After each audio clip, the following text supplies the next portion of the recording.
여론조사 결과를 열어보는 시간 이택스의 여론 리얼미터 이택스 대표 나오셨습니다. 어서 오십시오. 네, 안녕하세요.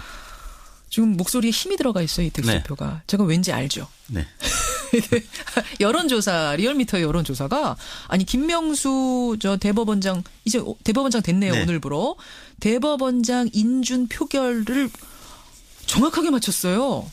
사실 이제 맞췄다고 하기보다는 예. 국회가 김현정의 뉴스 여론조사를 그대로 있는 그대로 잘 반영을 했다. 이렇게 긍정평가를 해야 될 것 같은데요. 잘 듣고 참고한 거죠. 네. 예. 네. 지난주 저희가 발표했던 스페셜 이슈가 김명수 대법원장 인준 표결에 대한 찬반이었는데 예. 당시에 53.3%의 찬성이었는데 그랬어요. 국회에서 298명이 투표를 해서 160명, 예. 53.7%의 찬성률을 나타내서 예. 거의 동률로 나타났습니다. 소수점 첫째 자리 떼고 딱 맞춘 거예요. 그러니까 그렇습니다. 53. 작년 12월 8일 날 탄핵 찬반 조사 결과에서도 예. 당시에 78%의 찬성 의견이 나타났었는데 국회 표결에서 300명 중에서 234명이 찬성을 해서 78. 정확하게 78%. 딱 맞췄거든요. 동률로 나타난 적이 있었는데 이게 저희 리얼미터 조사도 예. 그렇지만 김현정 뉴스쇼랑 이렇게 조합이 되면은 항상 이렇게 정확하게 국회가 반영해 준다는 게 그러게요. 고마운 자화자찬 한번 했습니다. 여러분. 근데 이거는 우리의 힘이 아니라 국민들이 참 네. 무서울 정도로 정확하세요. 그러니까 상황을 이렇게 분석을 해서 딱 맞춰주시는 네. 게 선거 때 민심 드러나는 거 봐도 우리 알잖아요. 네. 참 놀라운 국민들의 촉입니다. 예, 자 그래요. 여기까지 일단 칭찬은 네. 스스로 칭찬은 여기까지 하고 부지런히 들어가겠습니다. 네. 김영란 전 대법관과 인터뷰 들으셨죠? 이택수 네. 대표도. 보면서 들었습니다. 김영란 전 대법관이 이랬습니다. 350 기준 이거 국민들이 논의할 필요 있다고 하면 논의해봄직하죠. 예, 논의합시다 이러셨거든요. 저희가 주말에 논의했습니다. 여러분과. 여론조사 돌려봤습니다. 네, 지난주 금요일 22일에 전국 19세 이상 성인 9,727명에게 접촉을 해서 최종 506명이 응답을 완료했습니다. 5.2%의 응답률이었고요. 예. 무선 전화 면접과 유무선 자동응답 혼용 방식이었고 표본 오차는 95% 신뢰 순에서 플러스 마이너스 4.4%포인트였는데요. 예. 저희가 다음과 같이 물었습니다. 이달 말로 부정한 청탁이나 금품 수수를 금지하는 김영란법의 도입 1년을 맞습니다.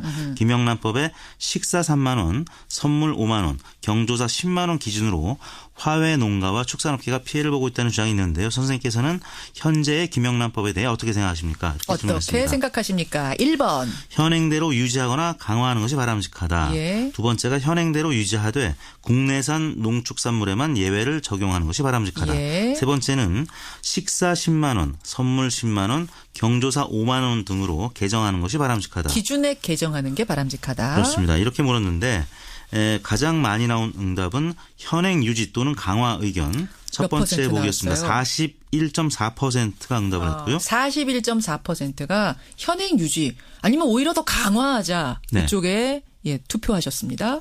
두 번째는 국내산 농축산물에만 예외를 적용하는 것이 좋겠다. 그리고 나머지는 현행대로 유지하자. 예. 이 의견이 25.6%로 나타났고요. 2위는 국내산 농축산물만 좀 김영란법에서 제외시키자 이런 얘기인 거죠. 네. 예외 적용이란. 예. 네. 그리고 마지막으로는 식사 10만 원, 선물 10만 원, 경조사 5만 원 등으로 기준을 좀 재조정하자.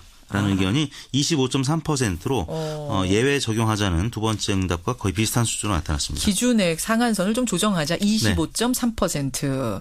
그래요. 그럼 이제 개개로 보면 김영란법 현행 유지나 강화가 41.4로 1위를 했지만 조금 어떤 식으로든 조정은 하자는 거를 합치면 이게 꽤 많은데요. 그렇습니다. 현실적인 부분을 고려해야 한다는 의견이 두 번째와 세 번째 보기였는데 예. 합치면은 50%가량으로 나타났고 그러네요. 또 반면에 유지를 하자라는 의견이 아까 첫 번째가 41.4였고 두 번째도 농축산물은 예외를 두고 나머지는 유지하자는 의견이기 때문에 그 두 의견을 또 묶으면 67%. 그러니까 3명 중에 두 분가량은 여전히 유지해야 된다는 의견을 나타내고 있는 반면에 또 현실적인 부분도 고려해야 된다는 의견. 또 2번과 3번을 묶으면 한 2명 중에 1명가량이 또 조정도 필요하다 이런 의견을 나타냈습니다. 눈에 띄는 포인트가 있습니까? 어떻게 분석을 좀 해보셨어요? 당연히 이제 직업별로 조금 다른 입장을 나타냈는데요. 직업별로. 사무직과 또 무직 이쪽에서는 현행 유지 강화 의견이 이제 높게 나타난 반면에 가정주부, 그다음에 노동직, 그다음에 농림업 종사자들은 국내 농축산물 예외 유지 의견이 상대적으로 높게 나타났고요. 역시. 네, 연령대별로는 30대와 40대는 현행 유지 강화 의견이 높은 반면에 그 대기업 임원들이나 아니면 중소기업 자영업자 뭐 등이 많은 50대에서는 국내산 농축산물에만 예외를 적용하자라는 의견이 상대적으로 높게 나타났습니다. 그래요. 이거 참 그래요. 여러분의 의견 잠깐 보겠습니다. 1373님은 재래시장에 계시나 봐요. 재래시장 다 죽었습니다. 하루 매상이 80만 원씩. 무슨 가게 하세요? 1373님 80만 원씩 매상이 이분은 줄었답니다. 반면에 임순남님은 도대체 왜 건드리자는 거죠? 아니 그 밥은 비싼 걸로 얻어먹고 지역 구경 경조사비 뭐 이런 것들 이해 불가합니다 하면서 반대하는 목소리 들어오고 좀 더 보내주십시오. 어떻게 조사하셨어요? 네, 방금 모두의 설명은 드렸고요. 조사기관은 아까 말씀을 드렸고요. 그런가요? 예, 그런가요? 그래요. 이 김영란법에 대한 국민들의 네. 이 의견은 우리 조사뿐만 아니라 좀 더 넓게 한번 해볼 필요는 있겠어요. 아까 김영란 대법관도 네. 중요한 건 김영란 대법관이 그랬잖아요. 받지 말라는 게 방점이지 공무원들. 네네. 받으라는 게 방점이 아닙니다. 따라서 3, 50, 5, 50, 뭐 10, 15 이게 중요한 게 아니라는 거. 네. 그게 원칙이 중요하다는 얘기 저는 굉장히 잘 들리더라고요. 잘 조사하셨습니다. 정례 조사로 가보죠. 이번 주 문재인 대통령 지지도 조사 어떻습니까? 네, 문재인 대통령이 취임 20주차 지지율이었는데요. 네. 지난주 1.5%포인트 하락한 65.6%로 4주 연속 하락세를 보였는데요. 낙폭은 크지 않았습니다만 아무튼 4주 연속 하락세를 보였습니다.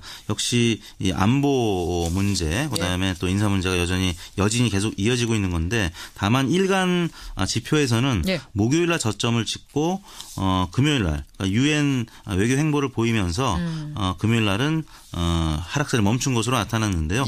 사실 월요일 날 워낙 낮은 채로 시작을 했습니다. 지난주 대비 3%포인트 빠진 64.5%로 시작을 해서 지지율이 전체적으로 좀 하락세를 보일 수밖에 없었는데요.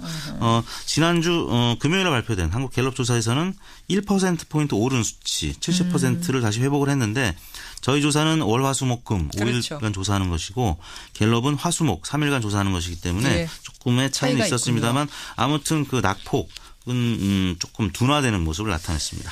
추이가 항상 중요하다고 제가 말씀드리죠. 네. 보겠습니다. 73.1, 69.1. 67.1에서 이번 주 65.6. 네. 그런데 일별로 봤을 때는 이번 주 목요일에 바닥을 찍고 올라왔다. 네. 요것에서 이제 이 대표는 그래도 바닥은 이제 찍은 거 아닌가? 네.